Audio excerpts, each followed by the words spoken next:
Hello everyone, good evening. তোমরা কেমন আছো? আসলে তোমরা খুব ভালো আছো। আর হ্যাঁ, আমি কিন্তু খুব ভালো আছি। আর এখন আমি কিন্তু একটু মার্কেটিং করতে যাবো।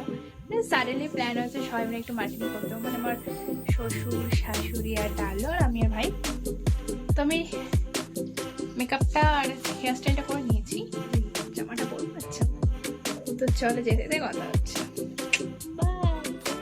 তো আমি কিন্তু বিশালের মেগামার্টে চলে এসেছি। আর সত্যি সত্যি সাডেনলি প্ল্যান হলো যে আমরা সবাই মিলে কিন্তু একটু মার্কেটিং করতে যাব, কারণ পুজো কিন্তু আর বেশি দিন বাকি নেই। সেই কারণে আস্তে আস্তে কিন্তু মার্কেটিংগুলো শুরু করে নিতে হবে, মানে অনেকে হয়েও গেছে। যাই হোক, এখানে বিশালের মেয়েদের কালেকশন আমার অতটাও ভালো লাগেনি। ছেলেদের কালেকশনটা ভালো, বাচ্চাদের কালেকশনও ভালো, কিন্তু এখানে আমি একটু কুর্তি দেখছিলাম, ওর মা কুর্তি নিয়েছে, আর এখানে আমি একটু ঢং করছিলাম। যাই হোক, যেটা বলছিলাম, তো এখানে আমি মেয়েদের কালেকশন অতটাও আমি ভালো দেখিনি, তাই জন্য আমি এখান থেকে কিচ্ছু নিইনি। তার থেকে আমার এমবাজারের কালেকশন অনেক ভালো লেগেছে, সেখানেই যাব। তো চলো। আর এখানে জুতোর কালেকশনগুলো ভালো ছিল, ব্যাগের কালেকশনগুলো ভালো ছিল, কিন্তু আমি ওসব মানে জুতো আর ব্যাগ আমি এখান থেকে নিই না সিলেদার ছাড়া। যাই হোক, এখানে হচ্ছে আমার ওই বাবার জন্য প্যান্ট দেখছিল, এটা না ওটা, এটা না ওটা, সেটা, আর আমি একটু ঢং করছিলাম।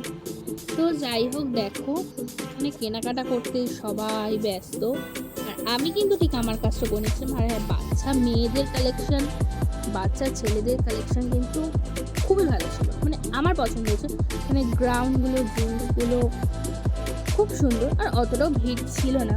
আর আমি মানে জামা কাপড় কিনিনি, কিন্তু আমি একটু খাবার দাবার জিনিসপত্রগুলো, মানে ড্রাই ফ্রুট, এইসব জিনিসগুলো কিনেছিলাম, মানে বিস্কিট থেকে শুরু করে তারপরে একটু ঘর সাজানোর জিনিস, এই সবগুলো সবকটাই আমি কিনে নিয়েছিলাম। আর দেখো এখানে তো আমরা কিন্তু ছোটোখাটো করে মার্কেটিং করার পর আমরা কিন্তু চলে গেলাম একটু খাওয়া দাওয়া করতে। মানে এসছি 7টার সময়, আর এখান থেকে বেরিয়েছি তখন 11:15 আছে। এখন বৃষ্টি হচ্ছিলো সেদিনকে। এখানে আমি দুটো বেড কভারের সাথে একটা বেড কভার ফ্রি পেয়েছি, সেটাও কিন্তু আমি নিয়েছিলাম। দুটো বোল সেট নিয়েছিলাম, কুশন নিয়েছিলাম, অনেক কিছু, মানে টুকটাক করতে করতে অনেক কিছু কেনাকাটি আমার হয়ে গেছে। তো চলো, এখানে আমরা একটু খাওয়া দাওয়া করে নিই। আর আমার ভিডিওটা ভালো লাগলে প্লিজ লাইক, কমেন্ট, শেয়ার আর সাবস্ক্রাইব করে দিও। আর হ্যাঁ, লাস্টে কিন্তু আমি আমার ভালোবাসার জিনিসটাকে ছাড়িনি। তো দেখতে থাকো, সঙ্গে থাকো, পারলে সাবস্ক্রাইব করে দিও।